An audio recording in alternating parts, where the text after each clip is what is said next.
Oh, we've just arrived on afternoon, so good afternoon, everybody. Thank you for everyone. joining in. You can see the numbers going up now. Yeah, we'll just wait a few minutes until we've got everyone.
Are we just going to give it one more minute?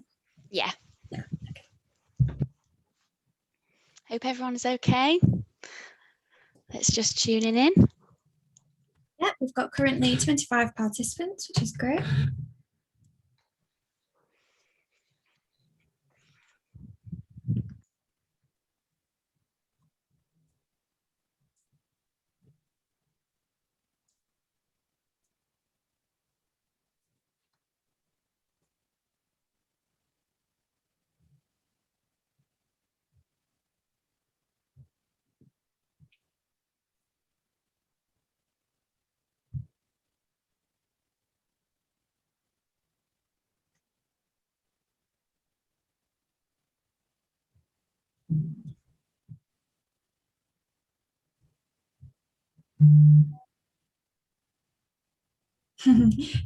We're up to 28, Lydia. Are you not able to see the participant list? Yeah, well, I'm just sharing my screen, so. Okay. Yeah, we just had a few more joiners a minute ago, so ready when you are. Fabulous. Okay, right, we will get started then. One sec. She says. Okay, so welcome everyone to the Sustainability Webinar 2021. Me and Demi are going to do a quick 5 minutes talk just about G4C for those that may not know about us. And then we'll hand over to our speaker today, who is Georgiana Allison, to talk about all things sustainability. We will also have a question and answers at the end. So there is a question and answers box on the screen. You can post questions at any time throughout the webinar, and then at the end we will answer some of your questions.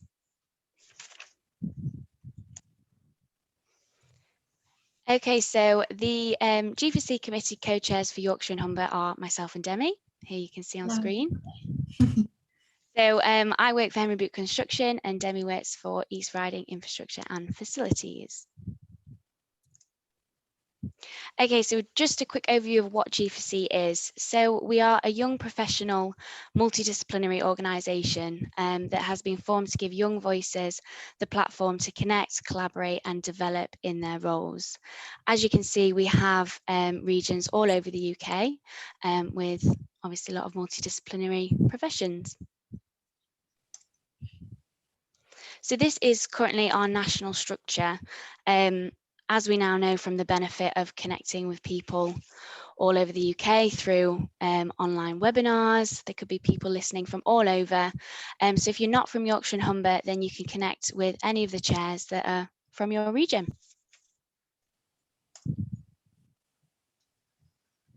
Okay, so the aims of G4C are to engage with the student graduates and young professionals across the built environment to promote the built environment industry and connections with the wider context of the world, to enable people to become a driving force to develop best practice and challenge the ideologies across the built environment, It's a place where we keep up to date with the industry trends and adaptations, and we like to recognise and appreciate talent within our industry. So this was one of the events that we had back in the world where we were all able to get together around a table and have good socialisation. So one of the key things that G4C enables is people to connect and people to get together and share ideas. So I believe this one was in Sheffield, or was it Leeds, sorry? And it was about the technology and sustainability of our industry, which was a fantastic event. So as G4C, we are linked with Constructing Excellence, but there are many other bodies out there that we connect with. So for the greatest thing about G4C is that it's multidisciplinary, so you can always learn so many things and work with people that you may not get to in your own role. So what did G4C actually do? So our main focus is really to run CPDs. So these can be hot topics in the industry or what young professionals ask us for. We also do training and social events because we are young professionals. We collaborate with schools because they are the next generation, which we are hoping to do more of throughout this year. We have involvement with industry leaders, and mainly we want the young professionals in our industry to have a voice and get listened to by those people that are higher up in the industry. And finally, we engage with other regions. So currently we have our podcast with the Northwest, which is hopefully reaching out to people. There's lots of benefits, as I was saying, to joining G4C, expanding your professional network across companies, fulfilling your professional body requirements through the CPDs, having access to the low-cost, high-quality professional training, developing industry awareness through engagement with like-minded individuals who are active in disciplines and management levels, assisted in building your professional identity by developing key skills, and the opportunity to enhance and promote your commercial objectives for your organisations. Sorry, I'll mute myself. So these are some of the events that we have coming up. We recently just launched the G4C Yorkshire Humber Awards and the nomination forms, so you can check those out. We've also got this amazing sustainability webinar today. Next month, we've got the mind behind the Heart of the City Sheffield project, which is actually a project that I'm currently working on. And then following that, we've got Behind the Hoarding, so where you can learn about what the project is actually about. We've also got an interview with Michelle Owain with CIOB. And then on from that, we've got an NEC contracts webinar, which is a half-day one, which will be really informative. And then we've got loads of other stuff coming through for the rest of the year. In October, that's when our Yorkshire Humber Awards will take place. So make sure you keep up to date with what's happening. And speaking with our awards, you can nominate yourself or be nominated by your employees or contractors. You can enter, I think there's 10 categories. We usually have a fantastic turnout. The event, we are hoping to, as Lydia said, host it in person. So it's going to be a fantastic time for us all to get back together and celebrate what we've achieved in the last year. And you can watch the last video from last year on that link. So yeah, please, if anyone does have any questions, get in touch with either myself or Lydia. And now I would like to introduce Dr. Georgiana. She is a Chartered Environmentalist and a full member of the IEMA. She has 15 years experience working in sustainability roles within the built environment across the North East and Yorkshire. Georgiana is now a lecturer in sustainability and construction at Leeds Beckett University, working with surveying, construction and project management subject groups. So over to you, Georgiana. Thank you. Thank you very much. Right, I just need to share my screen now, don't I, Lydia? No problem. 1 second.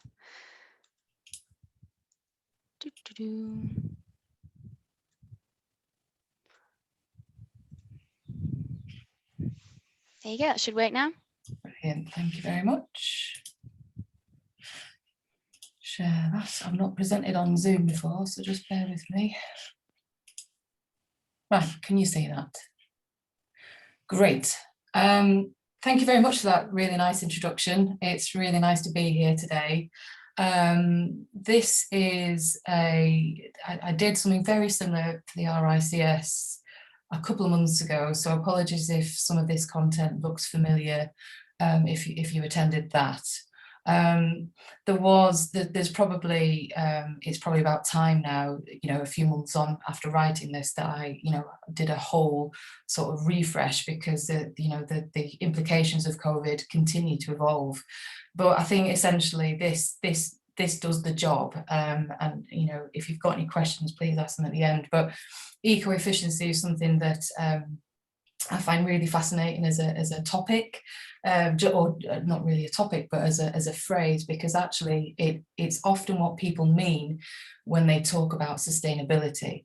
So I'm going to talk a little bit about eco-efficiency and hopefully dispel some of those myths surrounding what sustainability is in the built environment. So let's just see. So yes, I've pretty much just said that. Obviously, we've all done our own personal reflections on ourselves, our lives, our professional lives, our personal lives during the pandemic, and that in itself will completely depend on your context, and that's in it. Is sustainability. Sustainability is a very contextual thing. It's a very subjective thing. It means different things to different people, locally, regionally, nationally, internationally. It means a totally different thing depending on where you are.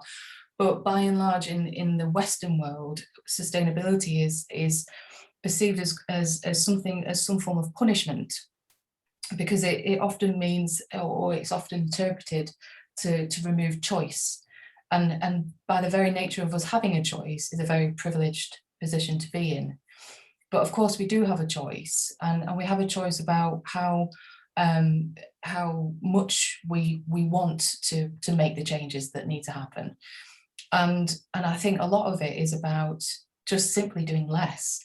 And maybe that's why my career in construction was always going to be limited, because I was forever banging on the table saying, but we don't need to build. And there's a whole, there's a whole building sort of argument about, creative reuse, renovating, repurposing, however you want to call it. I was in a webinar yesterday and heard about how former into shopping centres are now being reimagined and turned into city centre parks. So. And what that basically means is that those shopping centres are going to be pulled down, and in its place it's going to be green space, because that's what people want more of now. But that's such a shame, isn't it? Because all of that material that was in that shopping centre is, where will that go? So great to create the green space, but let's not always do the easy thing by just hoiking all that off to landfill. How will that be done sustainably? How will that deconstruction happen in a sustainable way? So everything has there's always a choice in everything that we do. So I'll be talking a little bit about that today. I've already gone off script, so anyway, let's see how this goes. So who am I to be talking about this? That's a photo of my little girl. We'd been out litter picking that morning, mainly because it was 7 o'clock on a Sunday morning. What else do you do with a 5-year-old? So she was absolutely appalled at the amount of rubbish that we picked up that morning. So I did a PhD in sustainability and leadership, but mainly the focus of my PhD was looking at how people understand sustainability. What do people mean when they use the word sustainability? Which is why I'm all about unpicking that, not telling people what sustainability is. I'm all about unpicking what they think they mean when they talk about sustainability. I'm a Chartered Environmentalist, whatever that means really, full member of IEMA. So this was all the chartered stuff I got when I was in industry. I did a degree in environmental science at the University of Leeds as well. I've spent 15 years working mainly in sustainability roles across a whole bunch of sectors: construction, education, local authority, I think that's it, steel, oh yeah. But really what's driven all of that, what drove literally all my education choices and my my career jumping, my career hopping, if you will, has been this really strong desire to understand sustainability from all sorts of different angles. I'm interested in lots of different things, which is why I've changed sectors quite a number of times now. And I've always felt such a deep care about the environment. And it's not, you know, it's not something that I can necessarily explain. I'm certainly not going to justify it, but it's always been there, and it's always driven everything that I've done. And I've just said that, but I think more so now than ever, my interest is making the term more accessible to people, because I think people, not only does everyone interpret it in a certain way, but some people find it quite off-putting. So my sort of main job now as a lecturer is not to shoehorn sustainability into curriculum. It's actually to make quantity surveying curriculum, construction management curriculum, project management curriculum resonate more with sustainability, show what's the word, sort of illustrate really how that link already exists. It's just about sort of discovering it for yourself. So that's it. So that's what I'm really passionate about. I'm passionate about making sustainability more relevant and more accessible to more people. That's fundamentally it. So on that, I think I've done the right thing. Oh, the computer's just gone to sleep. If you wouldn't mind, if the technology works, would you be so good as to just go to this hyperlink or type that into your browser, and that should take you to a survey. If you wouldn't mind, just in a few words, just saying what you think sustainability means. How do you define sustainability? And I'll give you, what time do we, I'm looking at 3 different times here, but going off my watch, we say till 90 minutes past. Yeah, if you wouldn't mind, and I can keep an eye on it. I have activated it, so it should work. I've done this before and the responses are always really interesting. Just to confirm, Georgiana, is that AALL or AA11 on your? Oh, beg your pardon, it's ALL. Double L, perfect, thank you.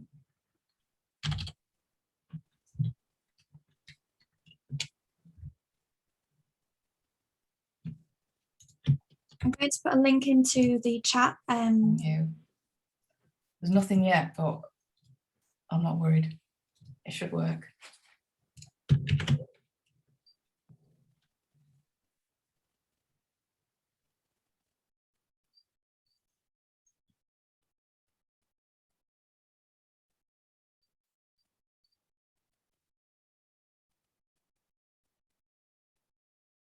Either you're all very quiet. Oh, here we go. It's working. Making more environmentally friendly choices that benefit us now and the future generations. Very good. The concept of reducing the impact of humanity on the planet's natural resources. Yeah, great. Yeah, brilliant. Thank you. That's what I haven't done is worked out how then I share that with you all. So that'll just have to be a bit of a cliffhanger. I'll have to maybe share that with you after the event, because I couldn't work it out last time I did this.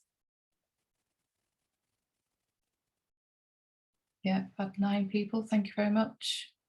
Using the natural world in a balanced way, not just taking resources. Absolutely. Yeah, brilliant. Thank you. I mean, they're still coming. I do make it 90 minutes past, so I'll carry on chatting, but I'll leave that open for now while you think about it. So that's brilliant, and I'll have a look at that, and I'll send responses to Lydia after the event. But I think for me, it completely demonstrates this point really, that what we tend to focus on in our economy, if you will, is the climate action goal, and I think there's another one. Yeah, people have talked about that. but actually sustainability means all of these things. So I'm going to give a couple of examples of this shortly, but sustainability is literally everything. So if ever you find yourself questioning, is this sustainability, then just accept that it is somewhere in all of this, because what sustainability is essentially a people problem, and it's a people created problem, and it's an ongoing problem for many people. It's not just an environmental problem. The environmental problem wouldn't have been created were it not for people, but actually the people suffering the most impacts of climate change are actually people who are also suffering from poverty, from hunger, who don't have access to education or clean water or affordable energy. They don't have the institutional protection that we do in this country. So it's a problem of our own creating, and it's within our gift to solve these problems, and in our own little way, because let's face it, all of this is incredibly messy. And that's another thing that I love about this subject, is it's messy, it changes all the time. You know, one of my favorite quotes is, sustainability is a destination never to be reached, because the context is always changing.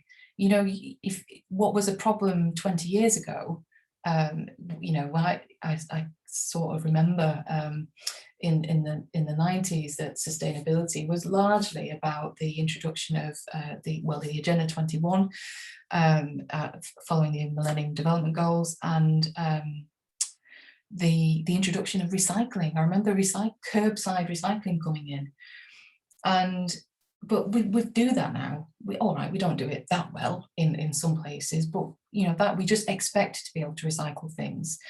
What is much more of a sort of spoken issue now, which is completely about sustainability, is reducing inequality.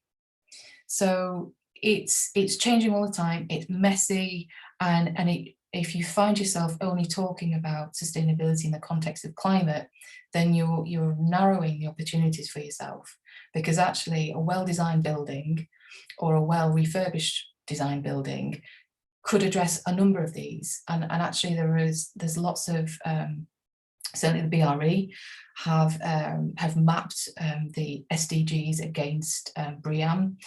There's things like the WELL standard that look, you know, in terms of the health and well-being inside out. So it's not just about how a building looks and performs from a technology point of view, but it's also about how is it for the user. Think about the end user, because that ultimately, if a building is well loved and well liked and well used, it will be sustainable. You know, if it's not looked after, if people don't like it, they don't look after it, in all likelihood, no one's going to feel that bothered about if someone proposes to tear it down.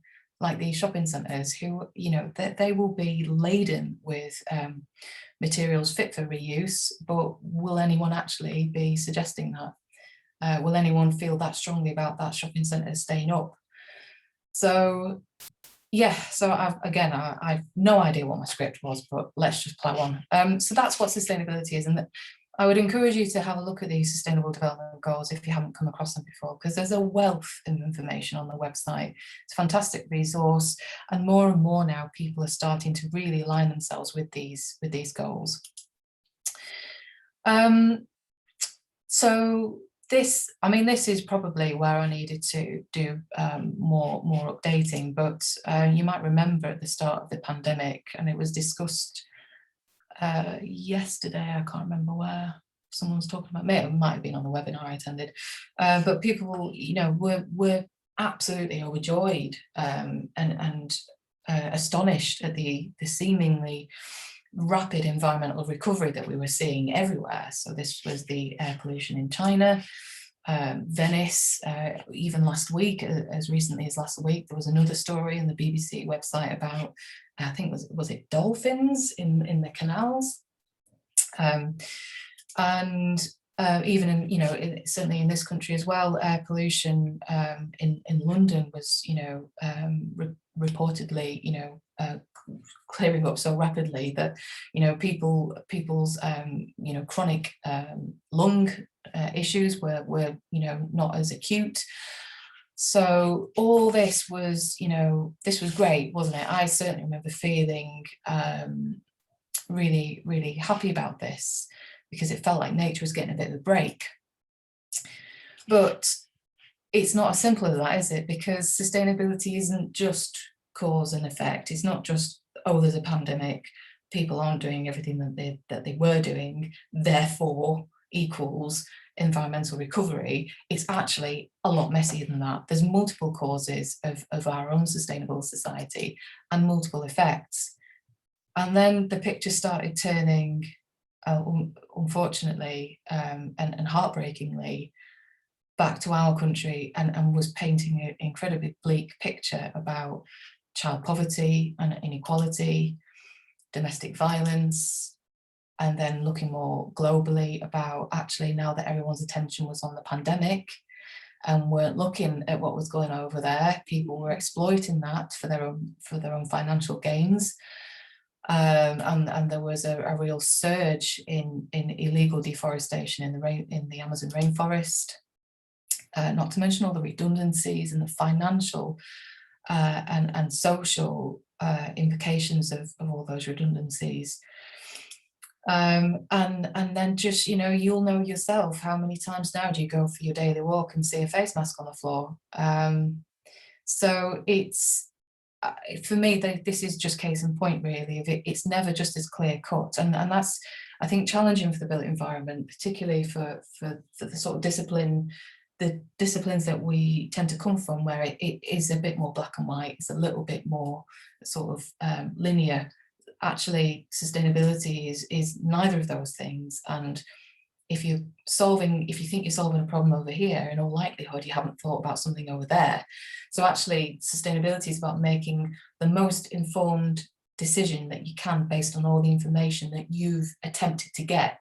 And it's about how thorough you want to be in that. So yesterday I was listening to an architect talking about, architecture itself, and how it's predominantly pale males of a certain age who are designing buildings with pale males in mind. And although it's subliminally done, actually by doing that you're precluding the vast majority of people. So it's about challenging your own sort of unconscious biases, and when you're making a decision in your workplace, and actually thinking, is there a different angle to look at this? Do I need to talk to someone else? And take the time to do that, because that's also another currency in construction that is so valuable, isn't it? The time. Do we have the time? And as we'll come on to it, a lot of these decisions could be made and should be made right at the very start, at stage zero, at that very first, in the first conversation with your clients. That's the time to be having those conversations. So yeah, so that's that. Again, script completely out the window. But again, so don't worry, we are coming on to the eco-efficiency thing. So another thing that I often find is the sort of the discussion of carbon as the only sort of currency in relation to that climate action goal in the green box there that I showed you a couple of slides ago. That came from a study actually that looked at where people tended to sort of position themselves in the sustainable development goals, and a lot of the time it sort of had this sort of carbon climate sort of bias. But carbon is just one of the invisible but very tangible outputs of our lifestyles and our values. And as you know, those slides, those pictures of pandemic news items sort of illustrated, the short-lived, very tangible environmental benefit that we saw allowed sort of the more insidious, hidden indicators of our unsustainable society. It gave them time, it gave them room to grow, because whilst we weren't doing all those things that would normally create all that pollution, we were doing other things. And certainly, because the only job I've ever had that wasn't sustainability related was when I was in the police. And what I always liken it to is you might spend 90% of your time running around after the local kids creating chaos, but you don't get the chance or the time to deal with the really serious crimes that are going on behind closed doors that are invisible. So we get quite hung up as a society on what's visible, what's right in front of us right now, and we need to solve that right. You know, we can solve that by, for example, recycling our waste, or having just-in-time deliveries, because that solves that immediate problem of waste that we would see on our site. Whereas actually, all those decisions have been made months ago in a boardroom, in a meeting room, and those design decisions that were made months ago have got the legacy impact, dictate literally everything else that happens on that job. So the environmental benefit, the point that I'm trying to make, and I'm hoping is becoming clear, is that the environmental benefit that we saw was only superficial, because essentially nothing had really changed. We'd just stopped doing some stuff, but it was change within changelessness, and nothing else had changed. So the point of that is that if, while ever we just focus on one sort of strand of sustainability, be it economic, so we all know the argument of, you know, if you make a decision based purely on financial information, then you're going to preclude probably environmental benefits and social benefits, probably. So what you actually you're not doing is making a balanced decision. So the new normal, as we are starting to sort of, you know, very hesitantly poke our heads above the hedge and think, is this, you know, are we going to get back to anything like normal again?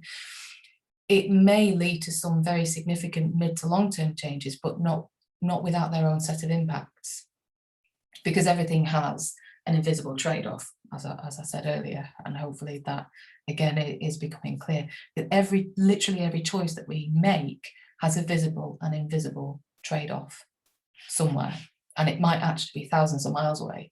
We may never know about the impact of our decision because of the very nature of the fact that we are living where we are, and we're incredibly privileged to live where we do and have everything to our sort of resource. So, and I've remembered I stuck this in a couple of weeks ago because I was reading an article written by Mark Carney, who was used to head up the Bank of England, and he's written a book. I think that's why he was talking on this program. But I just thought it's so true, isn't it? We know the price of everything, but increasingly we don't know the value of what we're losing. We know the value of nothing, and at incalculable costs to our society. And this is, I think, sort of inherently what I've been aware of due to the nature of my upbringing and my set of very specific circumstances as a child growing up. I was always very aware of the value of what we had around us, and I was always astonished, and certainly, you know, when my career first started, was always that people didn't seem to care. I just didn't get it at all. So yes, so I just think that's brilliant, and he'll be probably getting a book order off me. So talking about invisible and visible trade-offs. So the circle on the left. Now, I have recently moved back to home turf in rural Cumbria, but when I was living in West Yorkshire and commuting into Leeds every day, the circle on the left was my carbon footprint. So double what it should be for someone in the UK. And most of that was travel. And I had a few holidays as well a couple of years ago, so that didn't help. And then I thought, just out of curiosity, about this time last year, or maybe a little bit later last year, I thought, oh, I'll do it again and see what the difference is. And obviously, my travel went right down. But my food went right up because I was in Morrison's a few times a week, because it's all you could do. I was at home all the time, and we needed more stuff. So of course, naturally, that it's although my carbon footprint came down remarkably so, actually the all sorts of invisible impacts started popping up in other places, like, well, hang on, where's my internet coming from? You know, where's all my food coming from? Where's the weekly beer order coming from? You know, all of these things still have an impact. We're so used to sort of focusing on the tangible, the immediate. I'm getting in my car and it's big and it's diesel and therefore it's chugging out all of this. Whereas actually the more difficult decisions are choosing maybe an internet supplier that is more ethical, or actually only buying local food, or organically produced, or seasonal. You know, all of these are a choice. So I think I'll provide this link later, but it's a really interesting little activity to do. Actually, it takes a few minutes. I've been using it for years, and their methodology is really good as well. So I see this as being quite a reliable way of actually calculating your personal carbon footprint. I know I did say that carbon is just one invisible output, but nevertheless, if you wanted something tangible to work on, then this is a really good start. And so just going back here then, so going back here, so talking about internet providers, talking about where your food comes from, actually there's been a whole sort of re-examination of what the banks are doing. So talking about what you don't have control over, or what you think you might not have control over, and certainly rarely do we ask. There's been a whole study looking at the ethical performance of banks. I won't read all of this, there's too much to go through, but it's very interesting reading. Probably the most relevant to us is the worst in Europe for, but this is just one of the things that they looked at in this study, but worst bank for investing in fossil fuels, continuing to invest in fossil fuels. And tar sands is one of the case studies that's been going on for years now. Is Barclays, followed by HSBC. So in terms of, you know, if you don't really want to make any changes in terms of your purchasing, then maybe it's time that we started looking at where we're holding our money in the first place. What do our pensions invest in? So in terms of the invisible, you know, and what I often find is the more invisible something is, the more potent it is. So talking about crime in particular, the more invisible crime is actually often the most damaging when you look at it in terms of sort of coverage.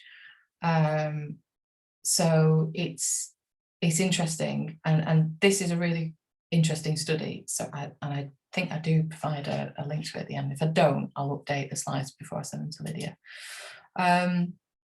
Similarly, there's been an examination of our internet suppliers and providers, and you know, there's a bit of a monopoly out there, really. There aren't that many different providers out there, and largely they're provided by these four companies, but everything has an impact. So what about all the, you know, all the servers, all the infrastructure, all the, you know, if Virgin have installed fibre in your road, you'll know all the disruption that leads to, and all the, you know, it all has an impact somewhere, doesn't it? Everything has an impact somewhere. And then supermarkets. So this particular study was done by Oxfam, and it was looking at human impact. So in terms of equal pay, supply chain transparency and accountability, fair price to farmers, etc. And yeah, it's always interesting, isn't it? Because in other studies that look at purely environmental impact, actually this order changes completely. So as I said, as I keep going back to, and it's frustrating for people, I do understand that, because just when you think you've got it, you've got it solved, you've got it sorted in your head, you get new information and it changes everything, or it confuses you, and you think, well, I don't know what to do. But I think that what I always go to is, right, what do I want to do, and what can I do? And can I just do a little bit more, or actually, more often than not, it's just doing a little bit less. How are we doing for time, Lydia? I have no idea what time it is. Hello, we are on 22. Okay, great. All right. Thank you. So, and this is a really nice sort of summary of what I've just said. So, to have any lasting long-term change will come from doing less, and come from doing things differently. So as we're seeing now with the pandemic, I can't remember who it was yesterday that announced that they were shutting all of their branches. Is it Santander? Someone did. Some big employers are saying, actually, we're not going to return to the office. We're going to do things totally differently. Would that have happened without the pandemic? No, it would have taken years, and there would have been so much resistance to it. It literally would have taken years and years and years to have got to where we are now. And it's funny that the immediate threat to our health can instill that, can generate that rapid reaction, but the longer term threat to our health presented by climate change hasn't generated the same, and we've been talking about it for decades now. It hasn't generated that same sort of urgency. So when it comes to us, we're great at making quick decisions. When it comes to the collective, less so. So this is a really nice sustainability connotation. I might actually run out of time, which I'm normally pretty good at timekeeping, but anyway. Typically, sustainability is perceived to be an exclusive issue of how we spend our money. But that doesn't address the systemic causes of poverty or environmental degradation. And this picture of the electric vehicle versus diesel is sort of case in point. Really, electric vehicles are fine, totally fine, but it's still a car. So you're still making a decision to drive.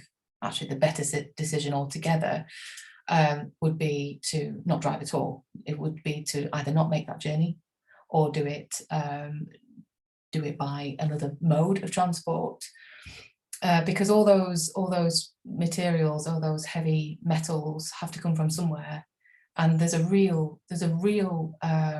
sort of social impact on the extraction of those heavy metals.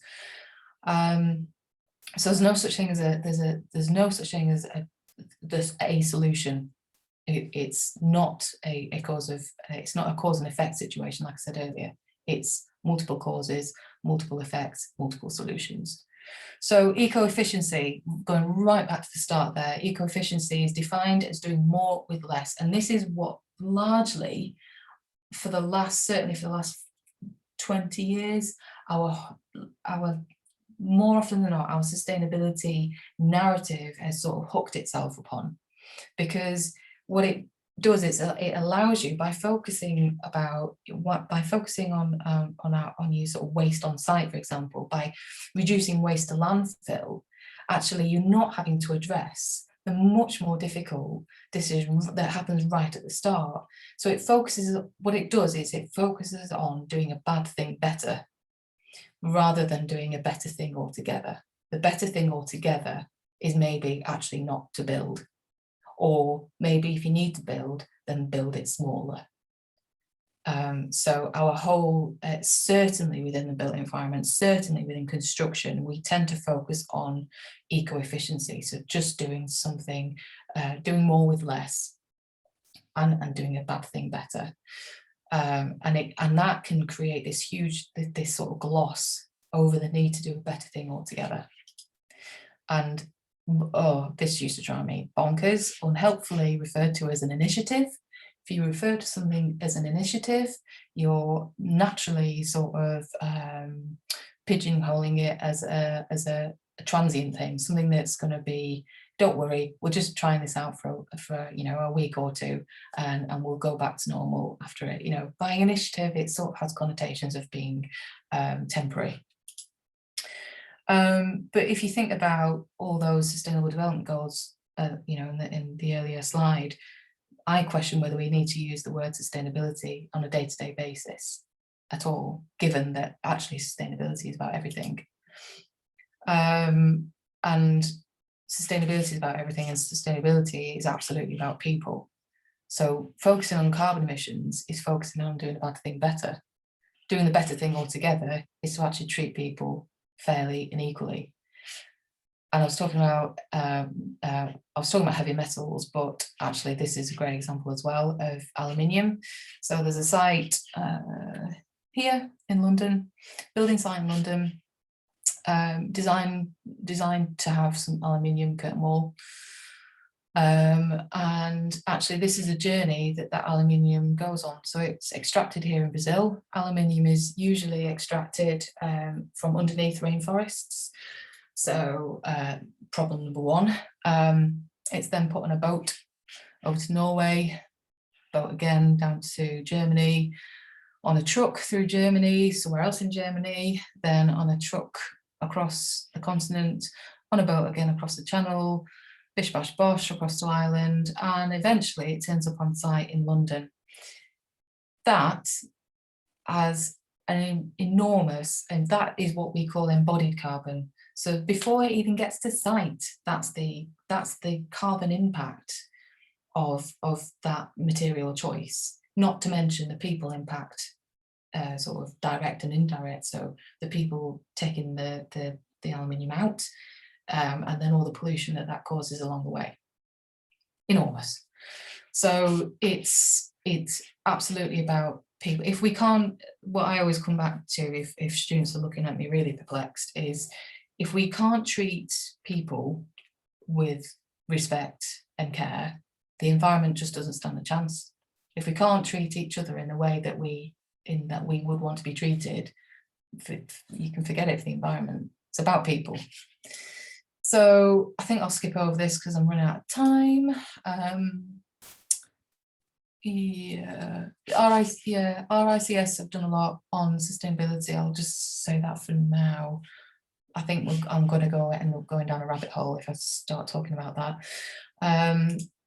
But I love this graph I've used time and time again in my teaching, because this, when I was talking about sort of the design decisions made even before stage 0, that's where your carbon reduction potential is. And you can actually pretty much replace carbon with any word, because waste reduction potential, that's also determined here at planning.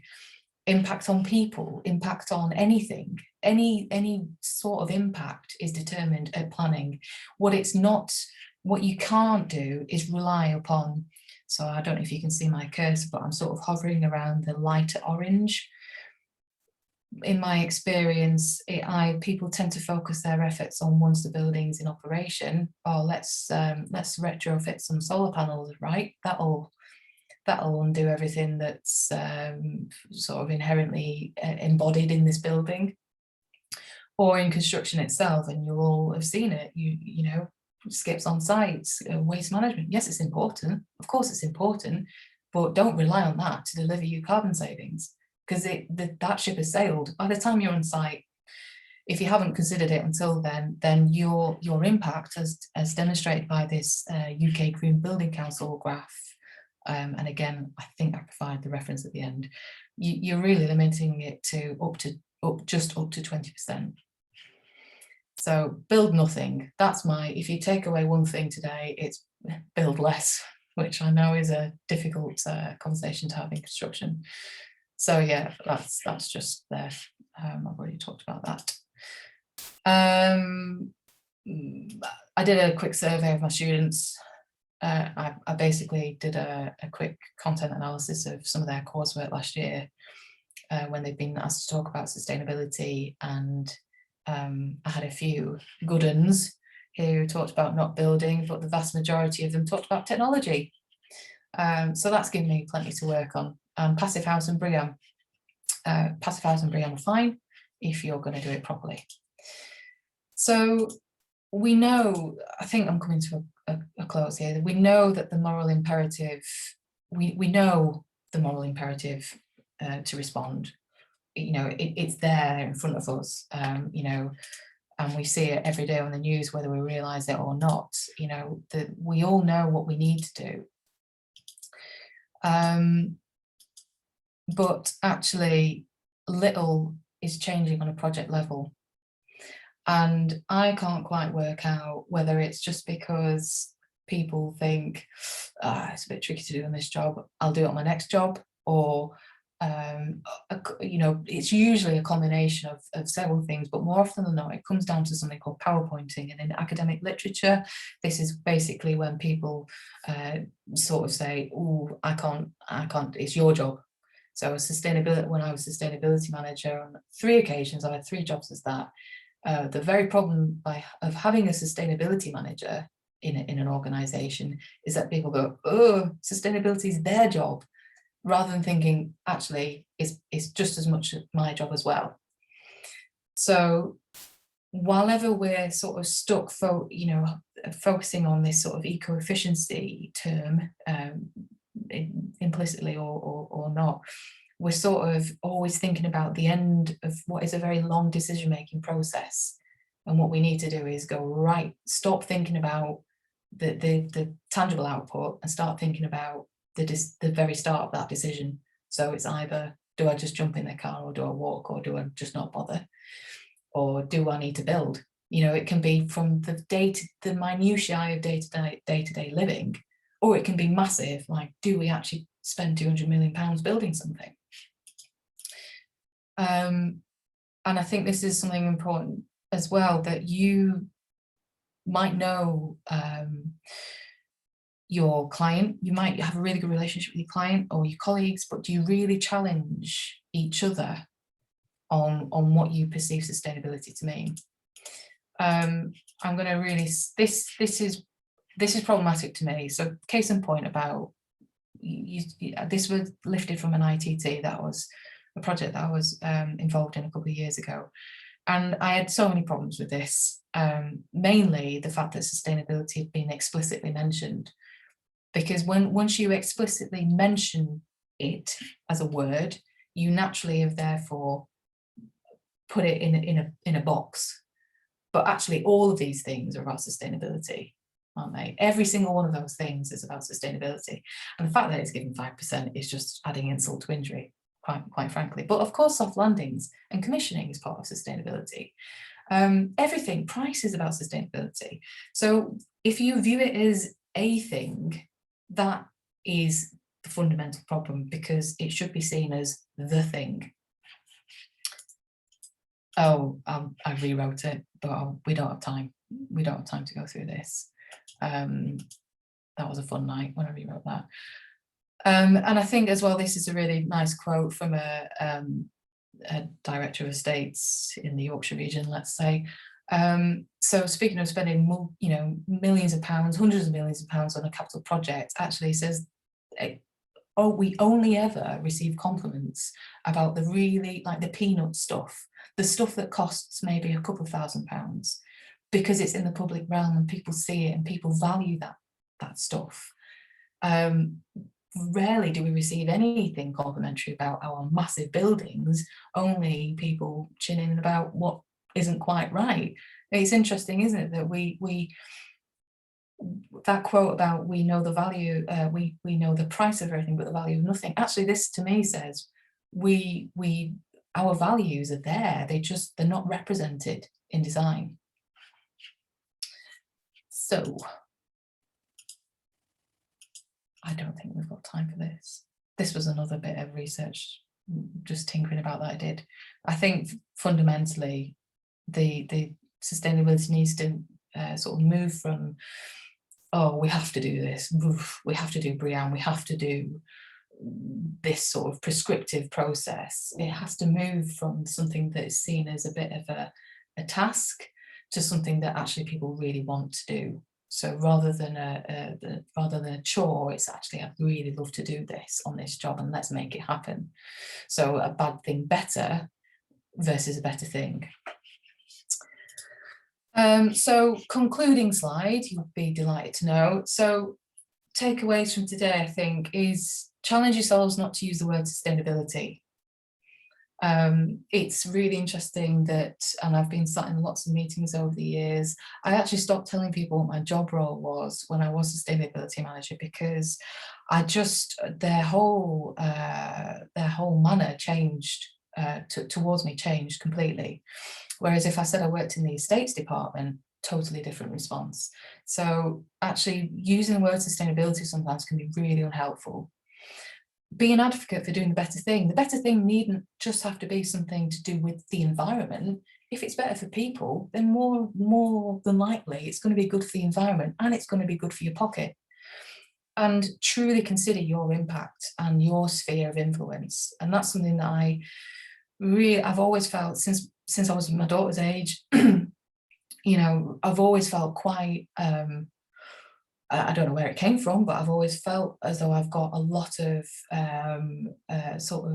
civic duty, I suppose, to speak up when something isn't fair or just. And it's got me into trouble sometimes, but you know, it's whatever you're comfortable with. So consider what you can actually do. Consider your impact, know your impact, and then think about the people around you, what you do as a job.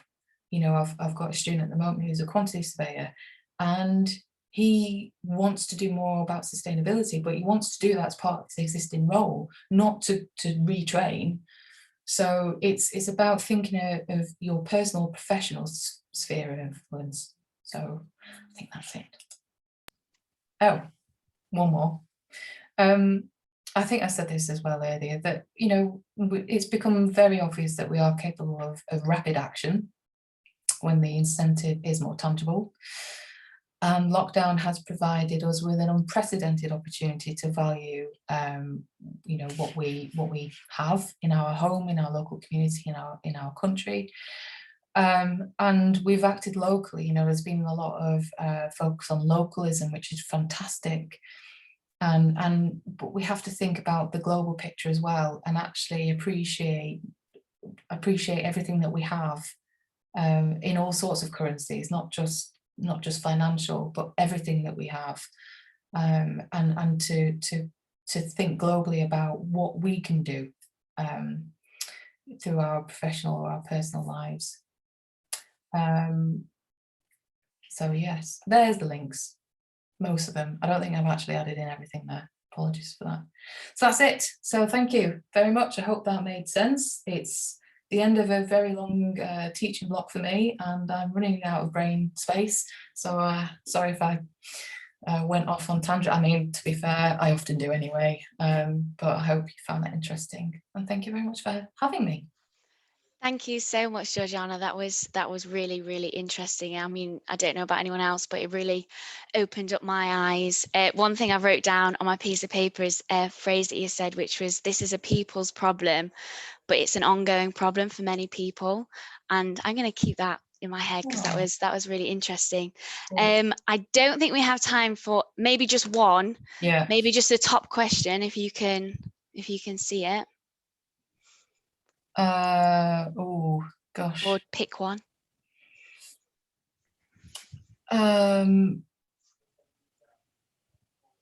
Oh gosh, they're all to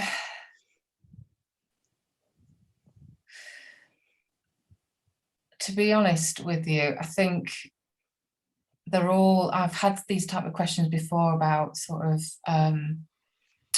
what to do with a client who doesn't get it. What advice would you give to companies, employers in construction to get rid of the myth that sustainability costs too much and doesn't fit into the project budget? Stop using the word sustainability.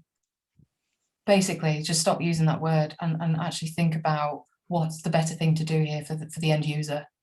Because more often than not, sustainability in the context of construction, it can be design led, so from a sort of internal space design, or the external design, So the use of technologies, for example, or the public realm, the green space. So just think about what's best for the end user. I mean, and if the client is designing with the end user in mind, then they would naturally then make better, more sustainable decisions. So try to avoid using the word sustainability and see if you arrive at a better, or you have a more productive conversation by dropping that word.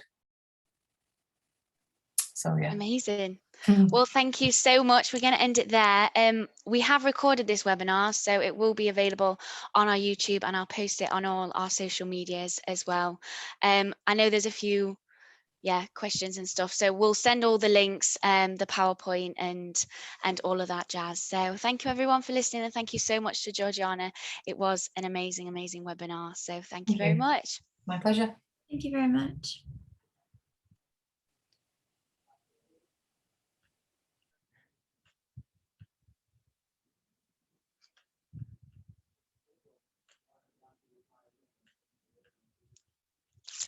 How do I end the webinar is the question. I think you just press Leave. Oh. Okay, bye. Is that okay? Oh yeah, is that okay, Georgiana? Yeah, I'll email Lydia with a couple of things. Yeah, but thank you very much. You're welcome. Thank you. All right, bye. Bye. Bye.